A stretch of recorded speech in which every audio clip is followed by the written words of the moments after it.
Hello everyone. आज आपण मराठी वाक्य इंग्लिशमध्ये कशी करायची आणि स्टेप बाय स्टेप विचार काय करायचा हे पाहूया. व्हिडिओ शेवटपर्यंत पहा. इथे बोर्डवर जरी आता दोनच वाक्य दिसली तरी दोनच वाक्य नाहीयेत, बरीच वाक्य पुढे पण मी घेणार आहे. म्हणून व्हिडिओ नक्की शेवटपर्यंत पहा. भरपूर साऱ्या टिप्स जोडीला देते. मी Vinaya Tembe. Welcome to my channel English speaking मराठीतून अँड थ्रू इंग्लिश. आणि पहिलं मराठी वाक्य आता मी वाचतेय आणि ते आहे, मी आज सकाळीच माझं काम केलेलं आहे. मी आज सकाळीच माझं काम केलेलं आहे. मी आज सकाळीच एक एक शब्द आधी पाहूया. आता प्रत्येक शब्द मी त्या मराठी शब्दाच्या खाली लिहिते. मी म्हणजे इंग्लिशमध्ये आपण म्हणणार आय. आज म्हणजे टुडे, बरोबर? हे तर सगळ्यांना माहिती आहे. सकाळीच इन द मॉर्निंग. सकाळी इन द मॉर्निंग.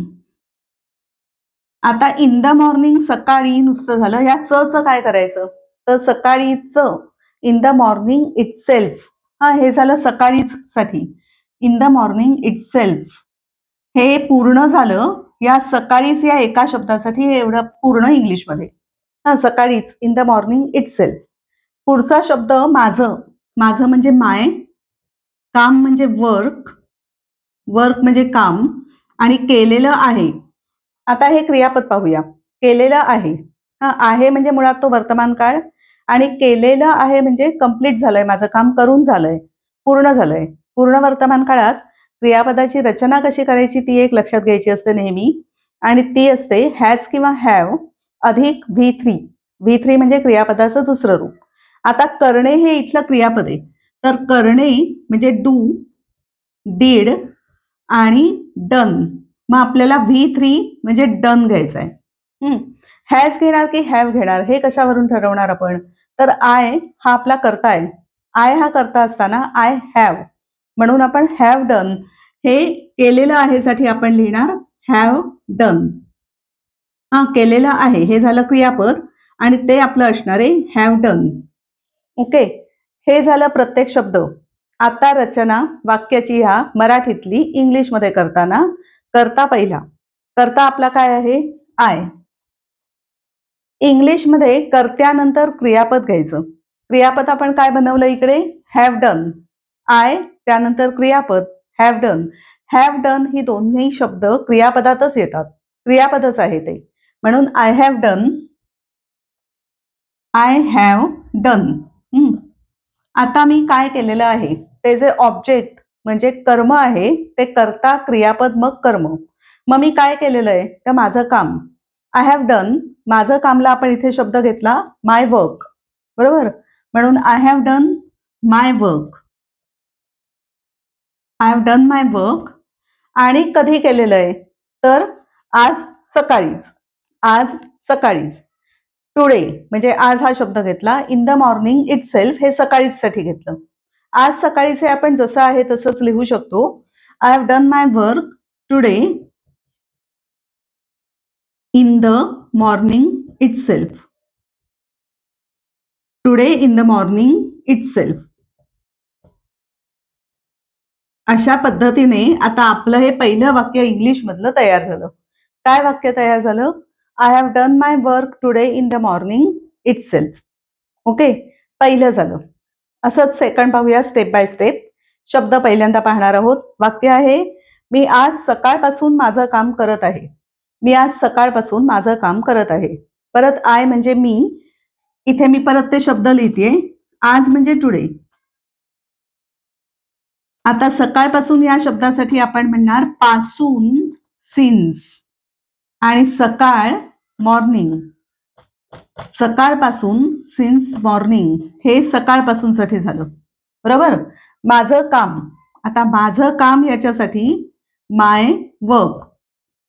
माझं काम माय वर्क. आणि क्रियापद आहे करत आहे. आहे परत वर्तमान काळी आहे आणि सकाळपासून करतेय म्हणजे बऱ्याच वेळाची क्रिया आपल्याला ह्याच्यातून दिसतीये. सकाळपासून करतो आपण एखादी गोष्ट तेव्हा ती बराच वेळ करत असतो. बऱ्याच वेळाची क्रिया वर्तमान काळातली. हा वर्तमान काळातला जो प्रकार आहे, चौथा प्रकार आहे प्रेझेंट परफेक्ट कंटिन्युअस टेन्स म्हणजे चालू पूर्ण वर्तमान काळ. मग हे प्रकाराची नावं लक्षात ठेवायची अजिबात गरज नसते, पण एक जनरल आपण काय विचार करायचा की वर्तमान काळ आहे हे तर कळायला हवं, कारण आहे हे क्रियापद आहे वर्तमान काळी. आणि बऱ्याच वेळाची क्रिया हेही कळायला हवं. मग बऱ्याच वेळाची क्रिया वर्तमान काळात जेव्हा आपण मराठीत बोलतो तेव्हा इंग्लिश करताना ते रचना क्रियापदाची काय करायची ही फक्त लक्षात ठेवायची आहे. हॅज किंवा have plus been plus ING वालं क्रियापदाचं रूप म्हणजेच V4.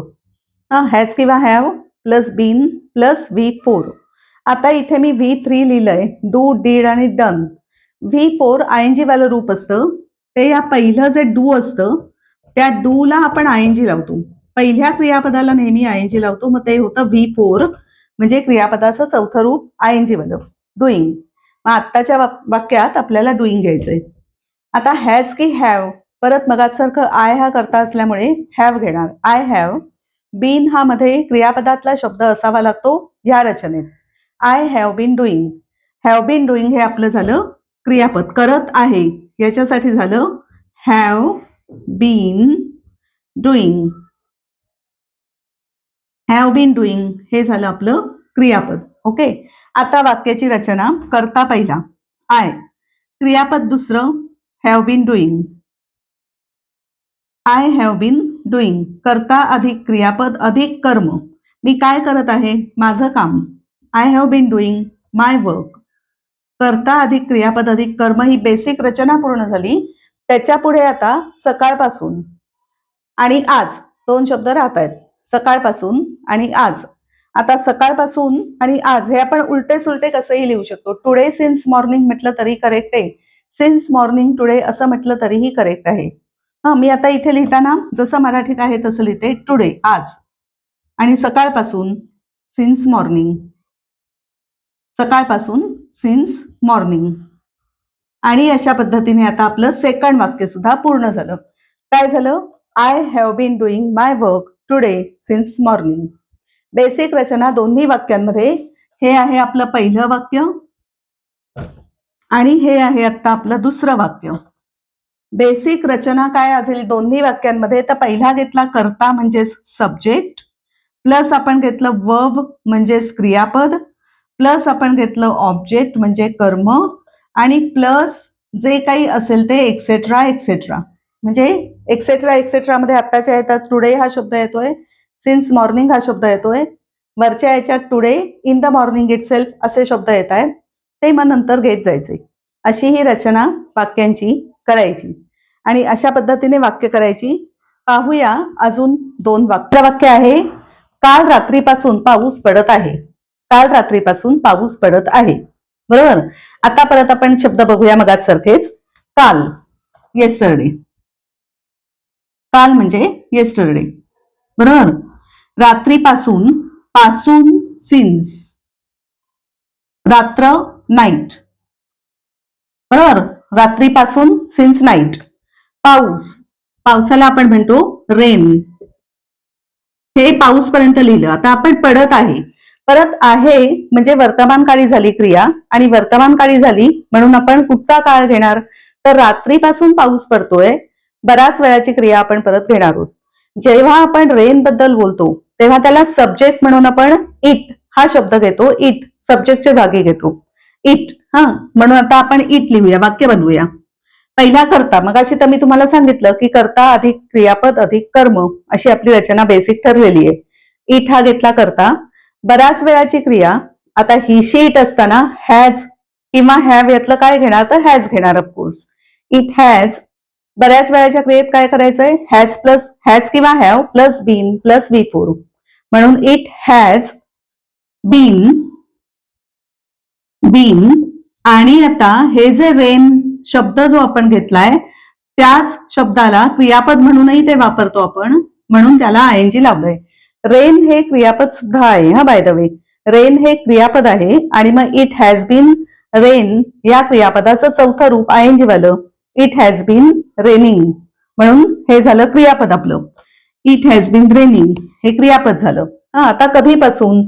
तर काल रात्रीपासून. काल हा शब्द येस्टरडे आणि रात्रीपासून सिन्स नाईट. आता येस्टरडे सिन्स नाईट असंही म्हणू शकतो किंवा सिन्स येस्टरडे नाईट असंही म्हणू शकतो. जास्त बरोबर काय वाटतंय? येस्टरडे सिन्स नाईट की सिन्स येस्टरडे नाईट? या येस्टरडेच्या जागी आपण लास्ट नाईट असंही म्हणता येतं. Since last night. लास्ट म्हणजे इथे कालची रात्र असाच अर्थ होतो.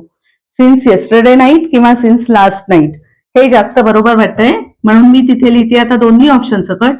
Since yesterday night, since yesterday night किंवा या येस्टरडेला ऑप्शन लास्ट नाईट. नाईट हा शब्द आहेच हा, येस्टरडे किंवा लास्ट यातला एक घ्यायचा. सिन्स येस्टरडे नाईट किंवा सिन्स लास्ट नाईट आणि वाक्य इथे कम्प्लीट झालं, फुल स्टॉप. काय तयार झालं?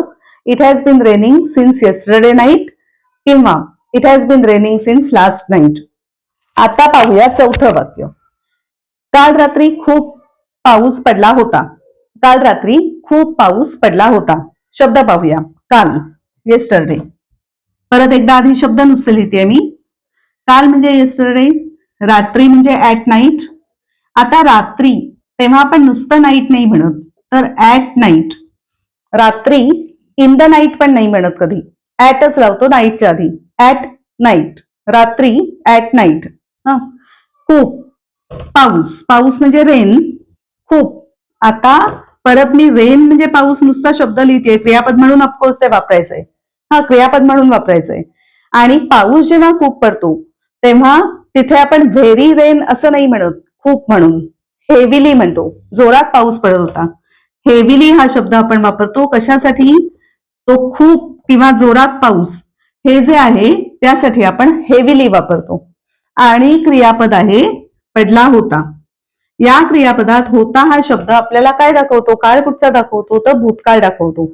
आणि पडला होता म्हणजे पडून झालेला आहे, पूर्ण झालेली क्रिया भूतकाळातली. मग पूर्ण झालेली क्रिया भूतकाळातली जेव्हा असते तेव्हा आपल्याला एचडी हॅड हे भूतकाळी रूप घेऊन क्रियापदाचं तिसरं रूप घ्यायचं असतं. हॅड आणि क्रियापदाचं तिसरं रूप. आता रेन हे आपलं क्रियापद म्हणून आपण वापरणार आहोत पावसाच्या बाबतीत, म्हणून रेनचं तिसरं रूप रेन, रेंड, रेंड. ईडी वालं तिसरं रूप आहे. रेन, रेंड, रेंड ईडी वालं तिसरं रूप घेणार आहोत. मग हा पडला होता साठी आपण घेणार आहोत हॅड रेंड. आता आपल्या रचनेत वाक्य बसवूया. इथे करता म्हणून पाऊस असा शब्द असताना आपण युजली इट ने सुरुवात करतो, म्हणून इट हे कर्त्याच्या जागी घेणार. इट, कर्त्याच्या जागी मी घेतलं इट. त्यानंतर आपल्याला घ्यायचंय क्रियापद. आत्ताच आपण ठरवलं क्रियापद काय? It had rained. Had rained हे आपलं झालं क्रियापद. It had rained. कसा पाऊस पडला? तर खूप पडला, भरपूर पडला, जोरात पडला. हेविली, हेविली खूप पाऊस पडला. It had rained heavily. कधी पडला? तर काल रात्री. It had rained heavily. काल म्हणून येस्टरडे घेतला. आणि आता इथे येस्टरडे नाईट असं जरी नुसतंच म्हटलं तरी ते करेक्ट आहे. हा ऍट या वाक्यात लावायची गरज नाहीये. It had rained heavily yesterday night correct झालं. It had rained heavily yesterday night असं हे झालं चौथं वाक्य.